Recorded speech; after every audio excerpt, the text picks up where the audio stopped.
दरम्यान जरांगेंनी दिलेल्या अल्टिमेटमवर आणि सुप्रीम कोर्टातल्या क्युरेटिव्ह पिटिशनवर मुख्यमंत्री एकनाथ शिंदे, गिरीश महाजन आणि चंद्रकांत पाटील यांनी काय म्हटलंय पाहूयात।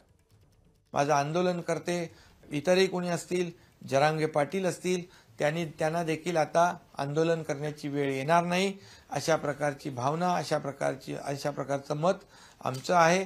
त्यामुळे यामध्ये सरकारला पूर्णपणे सहकार्य करण्याची आवश्यकता आहे आणि सगळ्यांनी कायदा सुव्यवस्था, शांतता, सुव्यवस्था राखणं ही आपली सगळ्यांची जबाबदारी आहे आणि या ठिकाणी जातीमध्ये तेढ निर्माण होणार नाही याची देखील काळजी घेण्याची आवश्यकता आहे।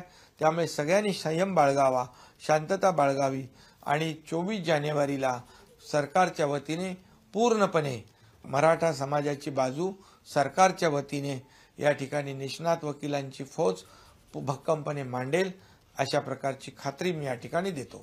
मनोज जरांगे पाटलांनी 20 तारखेचा अल्टिमेटम दिलेला आहे, पण मी आपल्याला सांगू इच्छितो की मनोज जरांगे पाटलांवर ही वेळ त्या ठिकाणी बसायची येणारच नाही, मुंबईला येण्याची वेळच येणार नाही।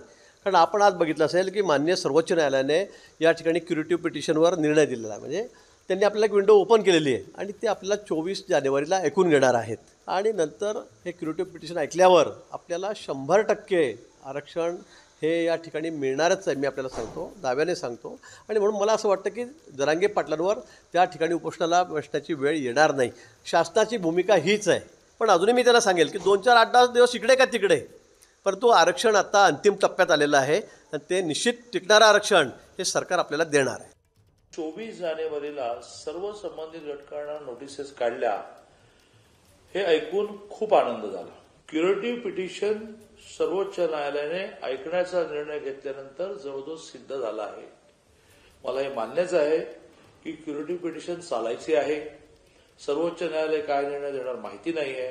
सर्वोच्च न्यायालयाने ही जी संधी दिलेली आहे क्युरेटिव्ह पिटिशन ऐकण्याची, त्याचा महाराष्ट्राचं मान्य एकनाथजींच्या नेतृत्वाखाली असणारं सरकार या संधीचा फायदा घेईल। मला आशा वाटते की जर नीट मांडणी झाली तर सर्वोच्च न्यायालयाने फेटाळलेलं आरक्षण हे पुन्हा एकदा मराठा समाजाला मिळू शकतं। आणि एबीपी माझा, उघडा डोळे बघा नीट।